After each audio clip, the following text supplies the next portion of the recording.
Ukraine has taken full responsibility for the attack on 2 oil tankers from Vladimir Putin's shadow fleet, which were blown up in the Black Sea on November 28. By the morning of November 29, one of the tankers that had remained afloat after the previous attack was subjected to another assault by a maritime drone.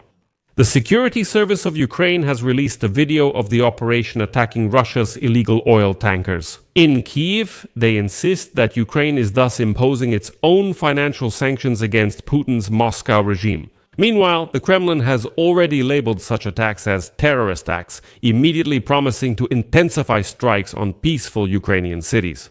In addition, the Caspian Pipeline Consortium's marine terminal in Novorossiysk has completely halted oil shipments after an attack by Ukrainian unmanned boats on the morning of November 29. As a result of the strike, the remote mooring device VPU-2 was seriously damaged and can no longer be operated. This port in Novorossiysk was where damaged Shadow Fleet tankers from the Black Sea were inspected for loading. So this is already a coordinated effort by the defense forces of Ukraine. And to add to the picture, on the night of November 29, drones of the armed forces of Ukraine also struck the Afipsky oil refinery. In general, as you can see, Putin's entire oil chain is starting to come under massive attacks.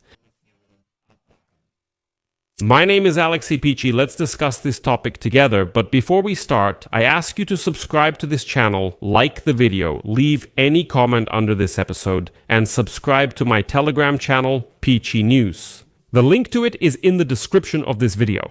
There we publish breaking news as it comes in. If you want to support the work of this YouTube channel, you can do so financially with any donation or a paid sponsorship subscription. There are a variety of platforms there, so choose any form of support that's convenient for you. I will be grateful to you for that.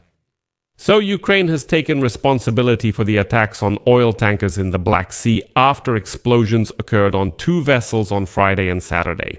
A source in the Ukrainian security forces said that Sea Baby Maritime drones were used in a joint operation by the Security Service of Ukraine and the Ukrainian Navy. According to the source, both tankers sustained critical damage and were effectively put out of operation. The Security Service of Ukraine added that this would deal a serious blow to the transportation of Russian oil, and it seems that this was exactly the point of the attack.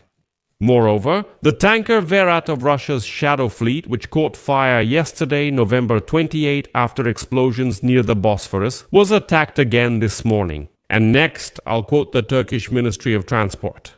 In the morning, the Verat vessel was attacked again from the starboard side, causing minor damage. There is no fire on the vessel and the crew's health condition is satisfactory. Rescue teams are waiting at a safe distance from the vessel for safety reasons. The ministry also reported that 25 people from the Kairos tanker, where a fire broke out as a result of an explosion, were safely evacuated by teams from the main Directorate of Coastal Safety. During the night, the fire on the open deck was completely extinguished while firefighting and cooling operations continue in the enclosed spaces. And here in the video shared by sources in the Security Service of Ukraine, you can see that both vessels sustained significant damage. A source in the Security Service of Ukraine emphasized that the service continues actions aimed at reducing Russia's financial resources for waging war. And this is just the beginning of a new chapter in the war.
I would like to note that Russia uses hundreds of tankers, many of which sail under various convenient flags to transport its oil to buyers in defiance of sanctions. Frankly, Western countries are ignoring all of this.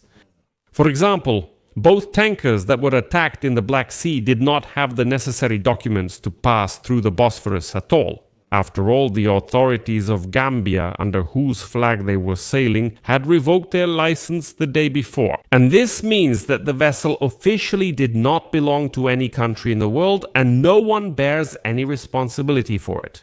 Still, the ships Verat and Kairos entered the Black Sea through the Bosphorus Strait. According to shipping data as of Saturday, other vessels that were also sanctioned for transporting Russian crude oil followed the same route. So these vessels are technically under sanctions, supposedly part of the Shadow Fleet, but they move freely through the Bosphorus Strait. Why these ships are allowed to pass so freely through the strait is a rhetorical question. But the security service of Ukraine's sanctions don't end there.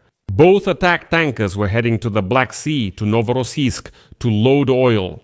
But that same night, the Caspian Pipeline Consortium's marine terminal in Novorossiysk halted oil shipments after an attack by Ukrainian unmanned boats on the morning of November 29. As a result of the strike, the remote mooring device VPU-2 was seriously damaged and can no longer be operated. In Novorossiysk, they reminded that this is already the third attack on what they called a purely civilian facility, which is protected by international law. Can you imagine these Russian scum attacking peaceful Ukrainian cities and launching more than 60 drones that same night?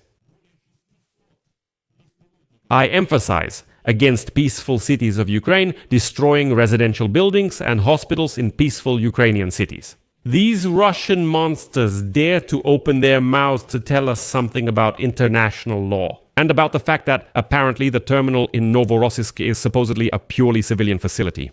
You should have thought about that, you unwashed Russians, at the moment when you first launched your drones at residential buildings in Ukraine. And only then can you say something about international law. By the way, after another strike by the Ukrainian Defense Forces on Novorossiysk, Kazakhstan has urgently started looking for ways to redirect its oil exports.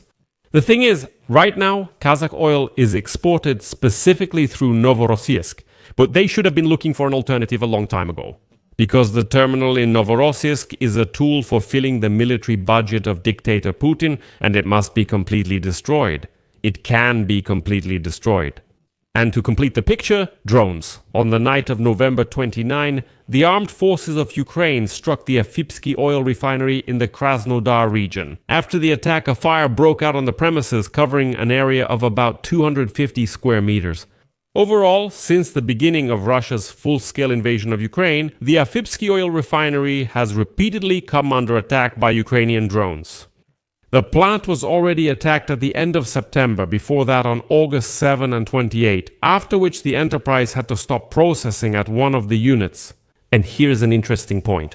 Despite the fact that the plant is not among the 10 largest oil refineries in Russia, after a major reconstruction in 2025, the Afipsky oil refinery became one of the most powerful in southern Russia. The processing volume reached 9 million tons of oil per year. There are 2 primary processing units operating at the site, and the defense forces of Ukraine are doing everything possible to make sure they never operate again. This is exactly what comprehensive sanctions from the defense forces of Ukraine look like. I'll leave it at that. Share your opinions and conclusions in the comments below this episode. Subscribe to the channel, hit the bell, and don't forget to like. And of course, don't forget to support this channel's work with your donation. That's all for now. Take care. Goodbye, everyone.